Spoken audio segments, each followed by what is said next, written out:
इस वक्त हम शहर कराची में हैं और तकरीबन 12:15 बजे हैं दोपहर के। और अब गर्मी बढ़ना शुरू हो गई, ठीक ठाक गर्मी है। और जब से हम निकले हैं हम खासा घूम रहे हैं। हमने कार वॉश करवाई, कार की वॉश करवाने के बाद हमने पेट्रोल भरवाया, कहीं हम एक पंखे की तलाश में घूमते रहे और फिर हमें पता चला कि गाड़ी का टायर पंचर है। तो खासी ख्वारी हुई, सुबह 9:30 बजे के निकले हुए हैं और इस वक्त टाइम हो रहा है जनाबे वाला 12:15। बट एनीवेज हमने सोचा कि इस वक्त हम एक छोटा सा ड्राइव करते हुए जो ब्लॉग है उसे रिकॉर्ड करें। और मेरे साथ आहद है और आहद की हालत भी गर्मी की वजह से खस्ता है, जैसे कि मेरी खस्ता है। तो मैं आहद को पहले तो कहूँगा वेलकम। Thank you. अच्छा यार, आहद ये बताओ कि सबसे पहले तुम आजकल क्या पढ़ रहे हो? आज सवाल ये है, तुमसे ये बात हम करेंगे। हाँ, तो कौन सी मैं किताब पढ़ रहे हो? मैं आजकल the adventures of Sherlock Holmes पढ़ रहा हूँ, जो मुझे गिफ्ट मिली थी। ये basically collection of short stories हैं, सर आर्थर कॉनन डॉयल ने लिखी थी अराउंड द 18th सेंचुरी। इसमें शर्लॉक की काफ़ी सारी शॉर्ट स्टोरीज हैं, from the engineers thumb, adventure speckled band के 20-30 सफ़ों की कहानियाँ एंड काफ़ी मज़ाहिए भी हैं, काफ़ी मिस्ट्री भी है इसमें। एंड में हमें पूरा होम्स का प्रोसेस दिखाया जाता है, पूरी मिस्ट्री जब अनरेवल होती है। Right right. अच्छा, अब हम गाड़ी सुन के कुछ देर में चलाना शुरू कर देंगे, तो मैंने सीट बेल्ट लगा लिया। तो ये बताया यार कि तुमने इसकी वेब सीरीज भी देखी है जी। और रॉबर्ट डॉनी जूनियर की जो फिल्म्स हैं, 2 फिल्म्स बनी थी, वो भी तुमने देखी है। तो तुम्हें क्या वेब सीरीज और फिल्म के साथ असल कहानी को कंपैरिजन करो तो तुम्हें क्या नजर आता है? मुझे ये नज़र आता है क्योंकि ये पहले के टाइम हो गया काफ़ी लिखा माजी में हुआ, लिखी गई थी, और हाँ। सीरीज और जो मूवी है वो नहीं है। तो उनको एक मॉडर्न तरीके से दिखाया गया, मॉडर्न तरीके से इम्प्रोवाइज किया गया है। अभी के टाइम में वो बनाई गई हैं, खासतौर पे जो सीरीज है हम्म। बीबीसी की, तो एक मॉडर्न एरा का टच दिया गया। Right right. तो अब अगर हाथ मुझसे पूछेगा कि मैं क्या पढ़ रहा हूँ तो मैं भी वो आपसे शेयर करना चाहूंगा। क्या पढ़ रहे हैं? ओके, तो इस वक्त मैं अख्तर रज़ा सलीमी साहब का एक नावल पढ़ रहा हूँ, शहर तमसालदार। और ये इनका चौथा नावल है। जाहिर सी बात है, पहले हम इन्हें बतौर शायर जानते थे, फिर जागे हैं ख्वाब में जिंदर, और अब ये इनका चौथा नावल शहर तमसालदार।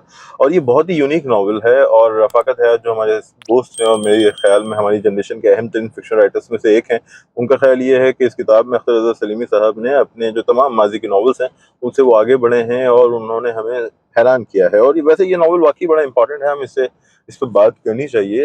इसका जो सबसे इम्पोर्टेंट फैक्टर है वो इसका है इंटरटेक्सचुअलिटी, यानी कि इसके अंदर दीगर टेक्स्ट हैं उनका न सिर्फ हवाला है बल्कि उनके किरदार हैं। अब जैसे इसके अंदर हमें जो तन्हाई के 100 साल का मलिका देश है वो मिलता है, हमें हकीकी किरदार जो अजीम लैटिन अमेरिकन राइटर है बोर्खेस वो मिलता है, तो बोर्खेस है, मलिका देश है, हमें ऑडिपस मिलता है किंग ऑडिपस से, फिर हमें मंटो का जो कोचवान है नया कानून उसका अफसाना वो किरदार हमें मिलता है। हम तो जो हमारा नरेटर है उससे ये किरदार मिलते हैं और उससे वो शहर तहसीलदार या शहरदार जो मरकजी किरदार है, या मरकजी किरदार तो नहीं है मगर इस शहर का जो एक बड़ा मुनफरिद शहर है, जिस शहर के बारे में कुछ ऐसे जुमले अख्तर रज़ा सलीमी ने लिखे हैं कि मतलब आप हैरान रह जाएं, परेशान रह जाएं। जैसे किसी जगह वो लिखते हैं कि ये वो शहर नहीं है जहाँ लोग रहते हैं, बल्कि ये वो शहर है जहाँ उनके ख्वाब रहते हैं। फिर जब वो शहर को बयान करने जाते हैं तो बहुत ही हैरानकुन तरीके से जो सियासी अनासिर हैं वो इम्प्लिसिट हैं उसके अंदर, बल्कि कहीं इम्प्लिसिट हैं, कहीं एक्सप्लिसिट हैं, कहीं नया नेहा है, कहीं आया है, बिल्कुल वाज़ेह भी हैं।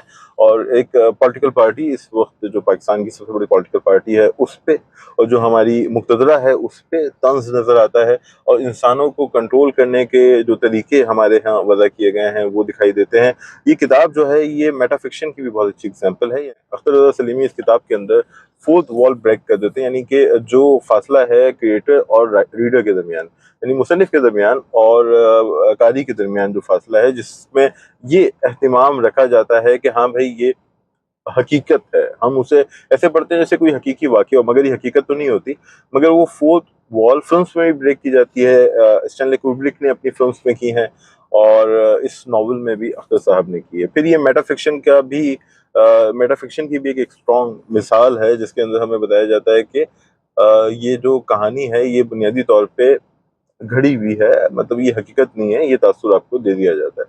और जैसे मैंने आपसे कहा कि इसके अंदर बहुत से किरदार हैं, तो वो बहुत से किरदार जब आते हैं तो बहुत सी कहानियाँ लाते हैं और कहानी दर कहानी हम आगे बढ़ते हैं इसके अंदर। तो आप समझें कि एक जैसे चीनी डब्बे की तकनीक होती है ना, हमने देखा होगा कि एक डब्बा खोलते हैं तो अंदर दूसरा डब्बा खोलते हैं तीसरा डब्बा, तो इस तरह डब्बे खुलते चले जाते हैं और कहानियाँ हमारे सामने आती हुई चली जाती हैं। ओके भाई, तो अब इस वीडियो के आखिरी पार्ट में हम आ गए हैं और अब हम इस गाड़ी को ड्राइव करना शुरू कर देते हैं। अगेन आई वुड से कि चूंकि हम ड्राइव कर रहे हैं, बहुत ही बुरे हालात हैं, मौसम गर्म है, तो कहीं पे भी फंबल हो उसके लिए माजरत। लास्ट कमेंट आहत की जानिब से, ताकि फिर हम इस व्लॉग को खत्म करें।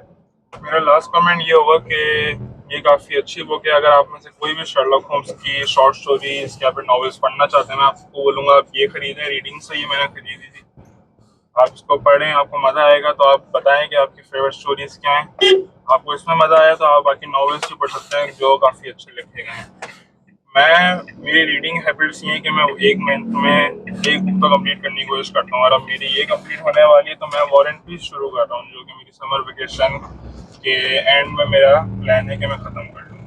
अच्छा, वॉर एंड पीस के बारे में बताना चाहूँगा कि मेरा और राहत का ये इरादा था कि हम वॉर एंड पीस साथ साथ पढ़ेंगे। मतलब मैं उर्दू में पढ़ूंगा, वो अंग्रेजी में पढ़ेंगे, मगर अभी हम इसे शुरू नहीं कर सके। तो लेट्स सी कि हम इसे कब शुरू करते हैं। और अगेन आई वुड से कि जो अख्तर रज़ा सलीमी साहब हैं, उनका जो नावल जिस पे मैंने मुख्तसर तबसरा किया, जिसके अंदर हमने बात की इंटरटेक्सचुअलिटी की, उनकी कहानी कहने की तकनीक की, उस दिलेरी की जिसके ज़रिए उन्होंने कहानी की। यानी कि दिलेरी ये होती है कि राइटर जो कहना चाहता है वो कह दे, और इस मामले में लोग बहुत ज़्यादा घबराते हैं और तजुर्बात करते हुए झिझकते हैं। तो उन्होंने जो कहना चाहा वो कहा, जिस तरह कहना चाहा वो कहा। सियासी अनासिर जो पॉलिटिकल एस्पेक्ट है उसका, वो भी बहुत इंपॉर्टेंट है कि अगेन लोग वहाँ रिलक्टेंट हो जाते हैं, मगर वो रिलक्टेंट नहीं हुए, उन्होंने एतमाद के साथ कहा।